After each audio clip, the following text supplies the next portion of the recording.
Can you imagine being forbidden to have an intimate moment with your own wife because a religious organization considers it dirty and offensive to God? Or not being able to sing your country's anthem at school, be part of a simple theater group, or even have friends outside your faith, because all of this could lead to your expulsion and total isolation. Jehovah's Witnesses aren't just known for knocking on doors. Behind the image of a peaceful and smiling people, there are extremely strict internal rules, often unknown to outsiders. Today, we're going to expose 3 absolutely insane prohibitions that this religion imposes on its members. Prohibitions that directly affect the freedom, intimacy, and even the social life of those who are part of this organization. But before I go any further, I want to know, do you think it's right for a religion to control what a couple does between 4 walls? Yeah? Comment below. I want to know what you think. And if this type of content is important to you, leave a like, subscribe to the channel, and turn on notifications. Your support is essential for the truth to continue to be told. Let's go together, shall we?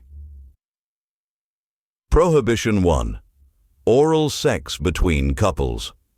Within marriage, couples are expected to have the freedom to live their intimacy fully, respectfully, and lovingly. But for Jehovah's Witnesses, this is not the case. This religious organization teaches that certain sexual practices, even between husband and wife, are considered immoral. The main target, oral sex. In the organization's internal publications, such as the Watchtower and Secret Manuals for Elders, you can find guidelines that classify this act as degrading and contrary to God's will. Although there is no open public ban, behind the scenes couples are warned, and if they insist on the practice, they can be brought before a judicial committee, a kind of internal religious court that can lead to formal reprimand or even disfellowshipping, i.e., expulsion from the community. The logic behind this? It is believed that the human body is sacred and that certain acts are against nature, even if performed consensually in marriage. The result is that couples live with guilt, fear, and embarrassment about their sexuality, controlled not by their conscience, but by the norms of a leadership that watches over even the marital bed. Prohibition 2. School groups, national hymn, and civic activities. For most children, school is a place of discovery, friendship, and personal development.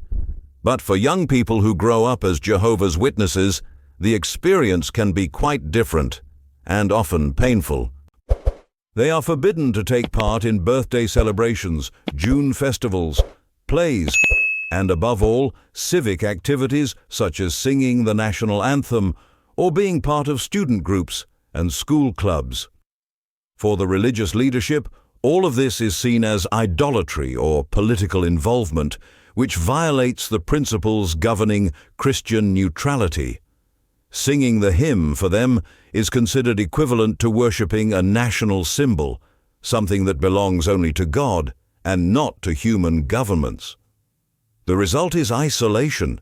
Children who can't take part in activities with their classmates, who are left out of presentations, who have to leave the room at certain times so as not to offend Jehovah.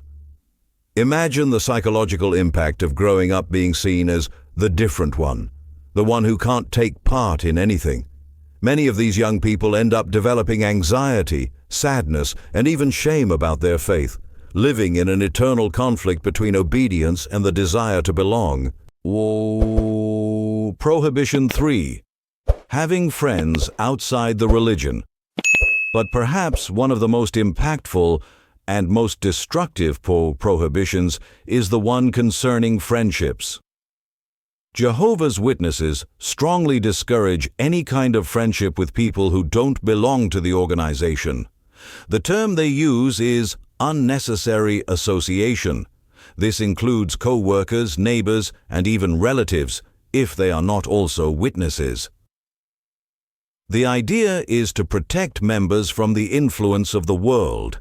a term used to describe everything outside the religion seen as corrupt, immoral, and doomed to destruction at Armageddon. In the official publications, the recommendation is clear. Friendships with people from the world should be avoided. This creates a bubble where everyone lives surrounded only by other members, with no room for exchange, growth, and different experiences. This practice also serves to make it difficult to leave the religion. After all, if all you have is inside it, leaving means losing your support network, your friends, and even contact with your own family. This form of emotional control is extremely effective and cruel, because the person doesn't stay out of faith, but out of fear. Fear of loneliness, fear of emptiness, fear of being cut off from everything they know. Jehovah's Witnesses claim to be God's only true people on earth. But how can they justify rules that control everything from what you do with your spouse to who you can and can't have relationships with? What we've seen here today are just 3 of many controversial prohibitions imposed by this organization. And in exposing these practices, the aim is not to attack, but to inform. Because no one should live in fear, shame, or guilt for being who they are. If you know someone who needs to hear this, share this video. And now I want to know from you, which of these prohibitions did you find most absurd? Let me know in the comments. I'll read them all. Oh, and if you haven't already, like the video, subscribe to the channel and activate the bell. Here at Sacred Destiny, the truth always comes out. Until the next video, peace and light on your path.